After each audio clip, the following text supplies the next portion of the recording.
నమస్తే welcome to BCN news నేను విజయలక్ష్మి ముందుగా ముఖ్యాంశాలు విశాఖ వేదికగా డీప్ టెక్నాలజీ సదస్సు ప్రారంభం ముఖ్య అతిథిగా హాజరై సాంకేతికత గురించి తెలియజేసిన సీఎం చంద్రబాబు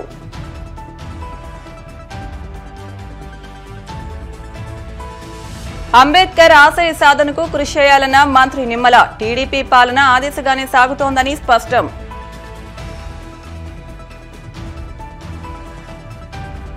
పొంగనూరులో అంబేద్కర్ విగ్రహానికి మాజీ మంత్రి పెద్దిరెడ్డి నివాళి కూటమి ప్రభుత్వం ప్రజలను తప్పుదారి పట్టించిందంటూ ఆగ్రహం రెవెన్యూ సమస్యల పరిష్కారానికి కూటమి ప్రభుత్వం కృషి సదస్సులను సద్వినియోగం చేసుకోవాలన్న గూడూరు ఎమ్మెల్యే సునీల్ కుమార్ విశాఖ వేదికగా డీప్ టెక్నాలజీ సదస్సు 2024 ప్రారంభమైంది. ఈ కార్యక్రమంలో ముఖ్యమంత్రి చంద్రబాబు నాయుడు పాల్గొన్నారు. ఈ సందర్భంగా ఆయన మాట్లాడుతూ విజన్ 2047 పై ఫోకస్ పెట్టామని, ప్రస్తుతం ప్రపంచంలో ఎక్కడైనా సాంకేతికతపైనే చర్చ జరుగుతోందని, సాంకేతికతలో అనేక నూతన మార్పులు వచ్చాయని, సాంకేతికత అంశంపై గతంలో అనేక సదస్సులు నిర్వహించామని అన్నారు. మన జీవితంలో సాంకేతికత అనేది ఒక భాగంగా మారిందని సీఎం వ్యాఖ్యానించారు. ఏపీని నాలెడ్జ్ హబ్ గా మారుస్తామని, 2014-19 మధ్య ఏపీ గ్రోత్ రేట్ 13% ఇప్పుడు 15% టార్గెట్ గా పనిచేస్తున్నామని ముఖ్యమంత్రి చంద్రబాబు నాయుడు పేర్కొన్నారు. ఆధార్ సాంకేతికత అనేది భారత్లోనే ఉందని, ఆధార్ అనుసంధానంతో అన్ని వివరాలు తెలుస్తాయని, రాష్ట్రం సాంకేతికతకు అత్యంత ప్రాధాన్యత ఇస్తోందన్నారు. ప్రస్తుతం డ్రోన్లు కీలకంగా మారాయని సీఎం చంద్రబాబు పేర్కొన్నారు. Deep tech in all walks of life, then nobody can stop us if you adopt everything here. This is where I am saying deep tech. Cloud data is available on cloud. Artificial intelligence is matured. Real-time data will collect real-time. Sometimes traditional way. Even I remember very well in Gandipeta, that is 84-85. My party headquarters at that time, my founder, President N.T. Ramarao was there. We used to work from there. Computers, big room, standalone systems. Not integrated, all these things. Computer won't work without power. So compulsorily with not power, with AC. We created AC room for that. But my father-in-law, the then chief minister, didn't have AC. But computer had AC at that time. Today you are seeing total transformation.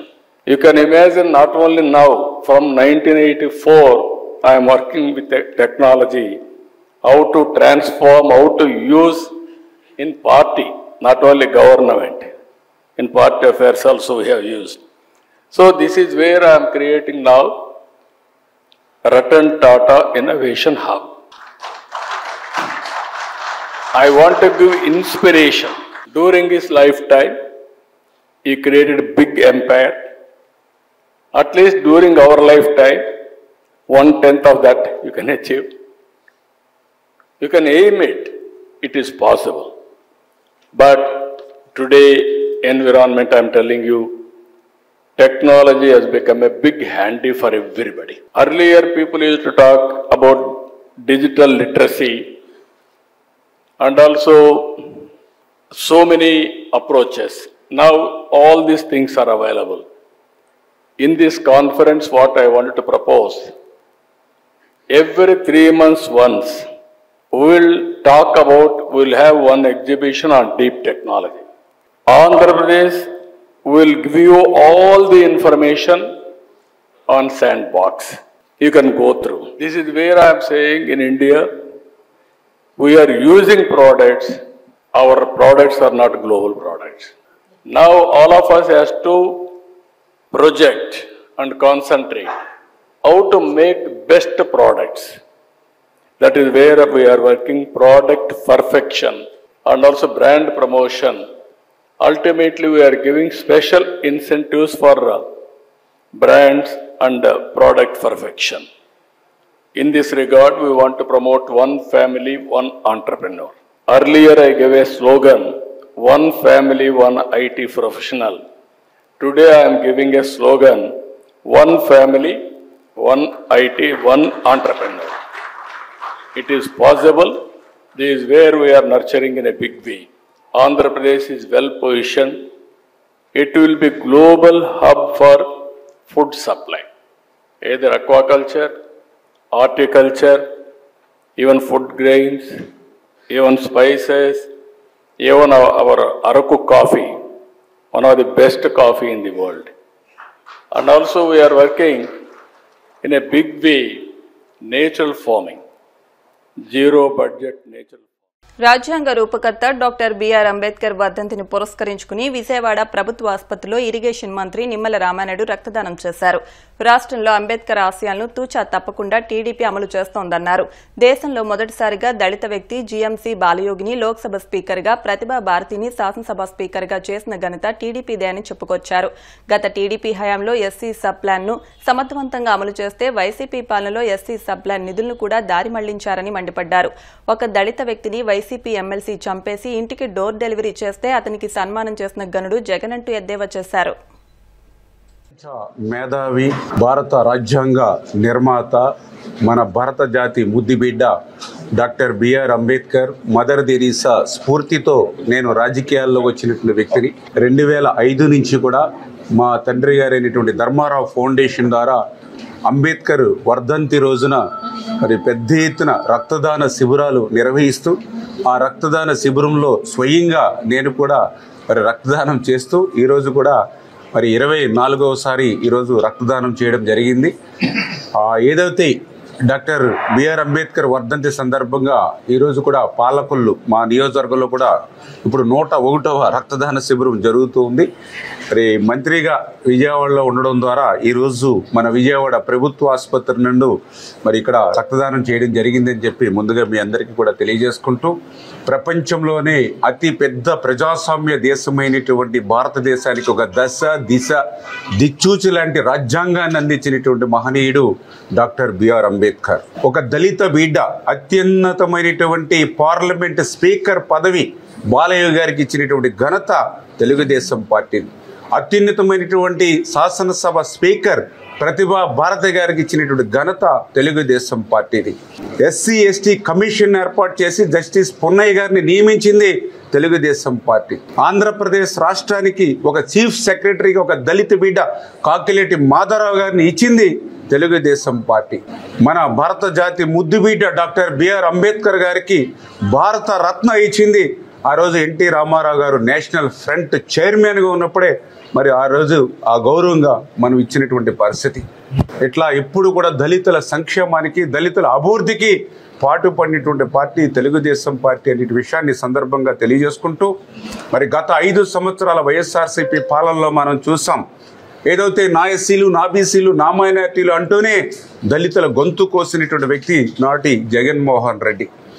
ఆ రోజు మనం చూసాం ఏదైతే SC sub plan Andhra Pradesh రాష్ట్రంలో 2019, 2024 5 సంవత్సరాల్లో SC sub plan నిమిత్తం ₹1 కూడా ఆంధ్రప్రదేశ్ రాష్ట్రంలో ఖర్చు పెట్టకపోగా ఎస్సీ సబ్ ప్లాన్ నిధుల్ని పక్కదోవ పట్టించి దారి మళ్లించాడని అంటే దళితులకి ఎంత ద్రోహం, ఎంత దగా జగన్మోహన్ రెడ్డి చేశాడో అది ఒక నిదర్శనం. ఆ రోజు మనం చూసాం ఒక దళిత బిడ్డను అత్యంత కిరాతకంగా హత్య చేసి డోర్ డెలివరీ చేసినటువంటి వైఎస్ఆర్సీపీ ఎమ్మెల్సీకి ఆ రోజు జగన్మోహన్ రెడ్డి ఏ రకంగా సన్మానాలు, సత్కారాలు కూడా ఆ రోజు చేశాడో మనందరం కూడా చూసినటువంటి పరిస్థితి. ఆ రోజు 5 సంవత్సరాల పాలనలో దళితులకి సంక్షేమ అభివృద్ధి చేయకపోవడం అటుంచి 27 దళిత స్కీముల్ని గత 5 సంవత్సరాల్లో పాలనలో రద్దు చేసినటువంటి దళిత ద్రోహి జగన్మోహన్ రెడ్డి.